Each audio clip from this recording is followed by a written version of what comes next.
Bismillahirrahmanirrahim. Assalamualaikum warahmatullahi wabarakatuh. Perkenalkan, nama saya Ayu Komalasari dengan NPM 205030101. Saya dari kelas C, Program Studi Pendidikan Bahasa dan Sastra Indonesia dan Fakultas Keguruan dan Ilmu Pendidikan Angkatan 2020.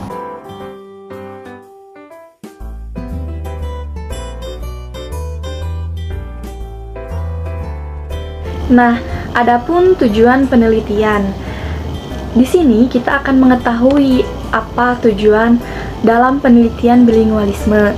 Yang pertama, tujuannya itu untuk mengetahui bagaimana bentuk bilingualisme yang khususnya terjadi pada ketiga responden dalam berkomunikasi. Yang kedua, tujuannya itu untuk mengetahui penyebab penggunaan bilingualisme khususnya juga terjadi pada responden yang terlibat dalam berkomunikasi. Nah, responden yang terlibat itu yang mana? Kita sudah bisa melihat dari slide sebelumnya ada gambar 3 orang yang sedang berkomunikasi. Dari 3 orang tersebut kita akan melakukan penelitian tentang bilingualisme. Kemudian ada manfaat penelitian. Nah, kita akan mendapatkan beberapa manfaat dari penelitian ini, yaitu kita akan memperoleh pengetahuan dan pemahaman tentang kajian sosiolinguistik dalam menganalisis penggunaan bilingualisme ketika berkomunikasi. Kita juga bisa mengetahui apa faktor penyebab dari penggunaan bilingualisme, dan kita juga bisa memperoleh informasi dan pengetahuan bagi para pembacanya. Ada kajian teori. Di sini saya mengambil kajian teori dari Mackey tahun 1962 halaman 12 dan Fishman tahun 1975 halaman 73. Mereka mengatakan dalam buku sosiolinguistik secara umum, bilingualisme dapat diartikan sebagai penggunaan dua bahasa oleh seorang penutur dalam pergaulannya dengan orang lain secara bergantian. Nah, orang yang bisa menggunakan kedua bahasa tersebut bisa dikatakan atau disebut orang bilingual atau dwi bahasawan. Dan kemampuan untuk menggunakan dua bahasa ini disebut bilingualitas. Halo Mbak Inul, apa kabar Mbak? Api, lah sampean ya apa wis suwe gak ketemu ya Allah. Baru kali ini loh aku ketemu sampean loh. Tiap kate nang mall. Heeh. Ngelewati omah sampean. Sing endi? Pondok Indah. Oh, Pondok Indah apa sing nang Japanan Gempol kuwi? Di Japanan iku kan ngarepe tuku TOT. Sopo nyono? Oh iya. Gang Melinan apa gang apa? Gang mlebu nang nggone. Sini sampean. Perapatan. Iya, omah sampean. Heeh, nang apa jenenge? Jalan Gang Melian. Gang apa? Kulo nuwun. Gang Melian. Hasil analisis dari video pada percakapan pertama, kita bisa dapat mengetahui adanya bilingualisme yang terjadi pada kedua penutur tersebut. Nah, penuturnya itu ada Ari Lasso dan Inul Daratista. Hasil percakapan pada penuturan di atas terdapat bilingualisme yang berbentuk kalimat. Nah, kalimatnya itu yang diucapkan oleh Mbak Inul Daratista ya. Kalimatnya itu, apik ya sampean nih, opo wes suwe gak ketemu ya Allah. Baru kali ini loh aku ketemu sampean. Kalimat tersebut berasal dari bahasa Jawa yang memiliki arti bahasa Indonesianya, yaitu baik. Ya, kamu ini sudah lama enggak ketemu ya Allah. Baru kali ini loh aku ketemu kamu. Nah, penutur pertama dan penutur kedua ini menggunakan bahasa Jawa dan bahasa Indonesia pada waktu yang bersamaan karena mereka menguasai serta memahami kedua bahasa tersebut.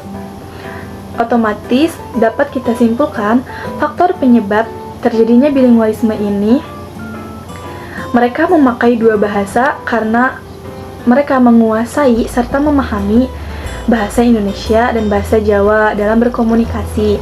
Jadi ketika mereka melakukan komunikasi, mereka akan saling mengerti dengan bahasa tersebut dan berkomunikasi mereka juga akan terasa nyambung.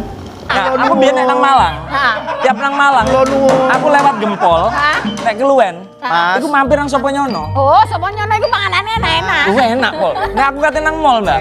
Mas ada yang ngerti Mas, ada yang Ini ngerti. acara musik Mas. Musik mengandung pengetahuan dari sisi penciptanya, dari sisi karakter pribadinya, sisi sejarah kelahirannya. Tapi ngomong berdua ini kayak acara ludruk Mas. Saya kan nggak ngerti. Saya tuh nggak ngerti. Oke, Mbak Ngomongnya Ino. jangan ngomong sendiri, aku kan nggak ngerti. Oke, udah kita ngomong bertiga. Oh iya. Nah gitu Sampean dong. kenal arek iki? Aku kenal nenang gone TV tok. Nenang gone liyane enggak kenal. Dek kan ketolong TV. Iya. Aku mbiyen waktu Dek nyanyi. Hah? Dek nyanyi pun aku ya rodok ragu. Oh. Wis ben. Memang Maksudnya apa? Mas Tarzan Sri Mulat bentar lagi masuk loh. Hasil analisis dari percakapan kedua. Di sini kita bisa melihat ada 3 responden yang sedang berkomunikasi, yaitu ada Andre Taulani, Inul Daratista, dan Ari Lasso. Dari video tersebut, kita bisa melihat bahwa Andre Taulani ini mencoba ikut berkomunikasi, akan tetapi beliau tidak bisa mengimbangi bahasa Jawa yang dituturkan oleh Inul Daratista dan Ari Lasso. Karena kan mereka berdua, Inul Daratista dan Ari Lasso ini sudah memahami, sudah menguasai dan begitu mahir dalam menggunakan bahasa Jawa. Jadi di sini Andre mencoba ikut berkomunikasi dengan bahasa Indonesia. Kita bisa mengetahui faktor penyebab tidak terjadinya bilingualisme pada percakapan Andre ini karena Andre tidak menguasai atau bahkan kurang memahami bahasa Jawa sehingga tidak tercipta komunikasi yang baik. Bintang tamu kita hari ini adalah Inul Daratista.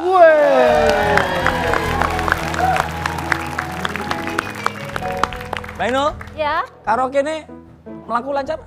Alhamdulillah saiki tutup. Karpet pangani tikus ya?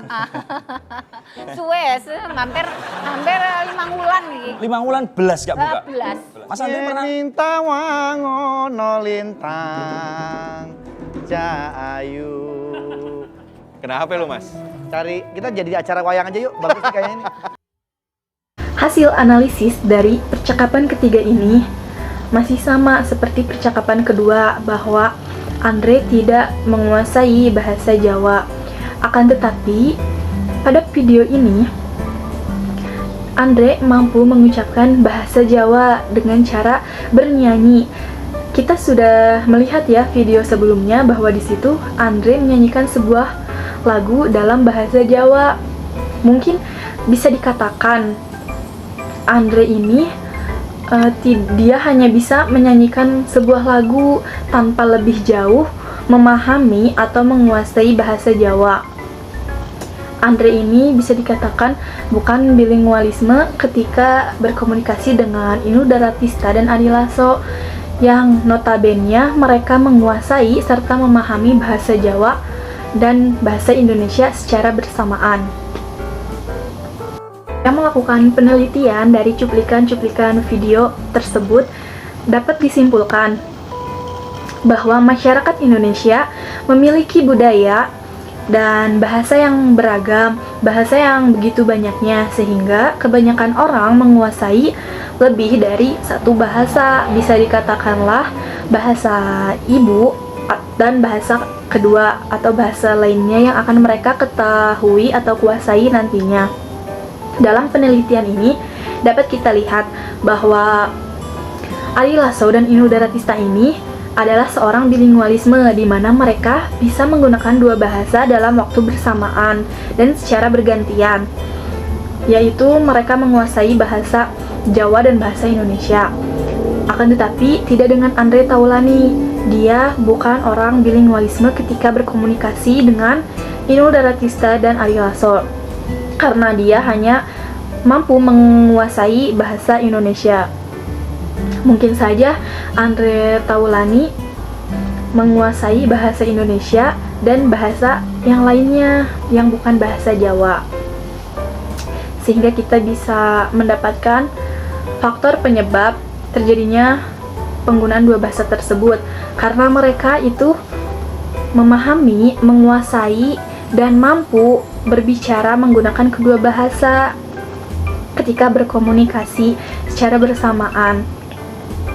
Nah, mungkin cukup sekian hasil penelitian yang saya teliti. Mohon maaf apabila ada kekurangan dan kesalahan. Semoga materi bilingualisme ini bisa bermanfaat bagi saya, bagi pembaca, dan bagi kita semua. Terima kasih telah menonton video ini. Wassalamualaikum warahmatullahi wabarakatuh.